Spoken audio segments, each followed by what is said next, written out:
Ahmed Shah Massoud was a political and military leader for Afghanistan during the Soviet invasion from 1979 to 1989. But during the years of 1992 to 2001, he became a part of a tribal war against Gulbuddin Hekmatyar in a fight against Sunni radicalization of the country. Massoud became part of the Sunni movement Jamaat al-Islami, or the Islamic Society of Afghanistan, in 1972, which was headed by Burhanuddin Rabbani. Hekmatyar was also closely allied with Burhanuddin as well, and the Jamaat-i-Islami is a peculiar branch of Sunni Islamists thought as it closely resembled communism mixed with Sunni Islamic law. It was one of the most powerful Mujahideen forces against the Soviet invasion at one point, which also received some of the more favorable aid in forms of military weaponry and financing from the Pakistan ISI. Following the Soviet invasion of Afghanistan, Massoud and Hekmatyar worked together to defuse the powerful Soviet forces for coming through important valleys such as the Salang Pass, which connects the borders of northern Afghanistan to the main city of Kabul.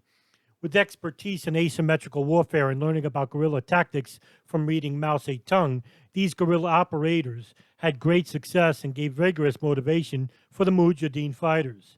After the Soviet retreat in 1989, the country itself still smoldering from the prolonged war and massive casualties of both sides, Hekmatyar and Massoud wanted to allow a new form of government he created for the stability of the country. With the country left to warring Afghan tribes to fight for sectarian areas of power, a civil war broke out between the Sunni Pashtuns and fractured sections of the Afghan government. Quote, a recorded radio communication between the two leaders showed the divide as Massoud asked Hekmatyar, the Kabul ready, the regime is ready to surrender, so instead of the fighting, we should gather. The leaders are meeting at Peshawar. Their troops should not enter Kabul. They should enter later on as a part of the government. Hekmatyar's response, we will march into Kabul with our naked sword. No one can stop us. Why should we meet the leaders? Massoud answered, it seems to me that you don't want to join the leaders in Peshawar, nor stop your threat, and you are planning to enter Kabul. In that case, I must defend the people, according to the Hudson.org research website. With Osama bin Laden acting as mediator, bin Laden had asked Hekmatyar to overcome the sectarian divide and meet with Massoud with some compromise. Even though bin Laden detested Massoud for being too westernized, Hekmatyar declined and thought that the Hizib-I-Islami and Taliban at his side, he could defeat Massoud in the Northern Alliance, just as he did against the Soviet forces just 4 years ago. The war between the two lasted between 1992 and 1995, with tens of thousands of civilians killed, dying in the process. A backlash over Massoud's indiscriminate killing of people in small provinces such as Ashraf and Jaldak by Human Rights Watch put Massoud in a negative light, and thus a tentative settlement to end the war was reached suspiciously by Hekmatyar. In 1996, the Taliban seized the capital of Kabul and had military dominance in most of Afghanistan. By 1999, areas under Massoud's control, such as Panjshir, Takbar, and Balochistan, survived barely, but weren't under the religious modes of the Taliban, where the major cities of Kabul and Nuristan suffered immensely, including the women who were forced to wear fur burqas. In 1999, Julie Sims, a Defense Intelligence Agency analyst, would later visit Massoud. Traveling undercover, she meets with the Northern Alliance leader, and she sees a terrorist training center in Taliban-controlled territory. SIRS will later claim that the Taliban's brutal regime was being kept in power significantly by bin Laden's money, plus the narcotics trade, while Massoud's resistance was surviving on a huge shoestring. With even a little aid to the Afghan resistance, we could have pushed the Taliban out of power. But there was great reluctance by the State Department and the CIA to undertake that, end quote. She partly blames the interests of the U.S. government and the oil company Unocal to see the Taliban achieve political stability in enabling a trans-Afghanistan pipeline. Sims would later claim that Massoud told me he had proof that Unocal had provided money that helped the Taliban take Kabul. She also states that the State Department didn't want to have anything to do with Afghan resistance or even, politically, to reveal that there was any viable option to the Taliban. Returning home, Sims was relieved when the Defense Intelligence Agency suspended her for insubordination because at that time, the U.S. administration had no trust in Massoud. with the Taliban taking almost full power over Afghanistan behind the backing of Saudi's financing and the Pakistan ISI's military weaponry, the U.S. State Department interferes with the Northern Alliance advances toward the Taliban in its final assault. In a U.S. Capitol speech, Democratic Senator of California Dana Rohrabacher in 2004 took the initiative to place blame on two Bill Clinton appointees who intervened on behalf of the Taliban for being attacked by Massoud and his army.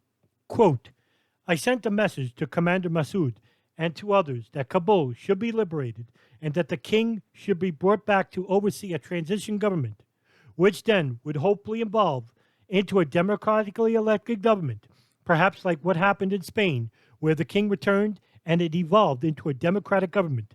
But before the anti-Taliban forces could strike, Assistant Secretary of State Rick Indelforth and American UN Ambassador Bill Richardson flew to northern Afghanistan and convinced the anti-Taliban leadership that this was not the time for an offensive. Instead, they insisted that this was the time for a ceasefire and an arms embargo. This was clearly a statement of U.S. policy. Two top foreign policy leaders in the Clinton administration flew to northern Afghanistan to convince the anti-Taliban forces not to take advantage of their one opportunity to soundly defeat and thus eliminate the enemy. These Clinton appointees saved the Taliban. And let me underscore, by this time, the evil nature of these Islamic Nazis was clearly evident. Right after the ceasefire and the release of prisoners brokered by these Clinton administration geniuses, the Pakistanis began a Berlin-like airlift to resupply and re-equip the Taliban, obviously financed with Saudi money, end quote. April 2001. The European Parliament, trying to seize the opportunity, invited Ahmed Shah Massoud to address the French and Belgian Parliament members in order to win their backing and support of his fight against the growing Taliban and bin Laden Mujahideen. In his speech, he asked for humanitarian aid for the people of Afghanistan. Massoud further went on to warn that his intelligence agents had gained limited knowledge about a large-scale terrorist attack on U.S. soil being imminent. A classified U.S. intelligence document states that Massoud's intelligence staff is aware that the attack against the United States will be on a scale larger than the 1998 East Africa embassy bombings, which killed over 200 people and injured thousands. September 9th, 2001, Northern Alliance leader Amrullah Saleh gives an urgent call to CIA Alex Station, bin Laden station manager Richard Blee, informing him that Al Qaeda operatives in a suicide mission had killed Northern Alliance leader Ahmed Shah Massoud. Although Congressman Dana Rohrabacher, an expert on Afghanistan, realizes the assassination means something terrible is about to happen, Blee does not appear to connect the assassination to a spike in warnings about an Al Qaeda attack against U.S. interests, even though he had been briefed previously by senior officials about this all summer. The timing of the assassination and the actions of the Taliban army suggest that the 9/11 attacks were known to the Taliban leadership, as well as the CIA.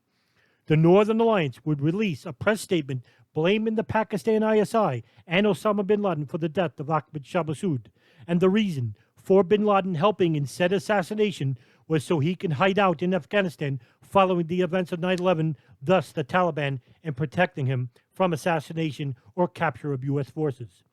An agent of the Defense Intelligence Agency sends two classified cables to various U.S. government agencies detailing how Pakistan's ISI created the Taliban and helped Al Qaeda.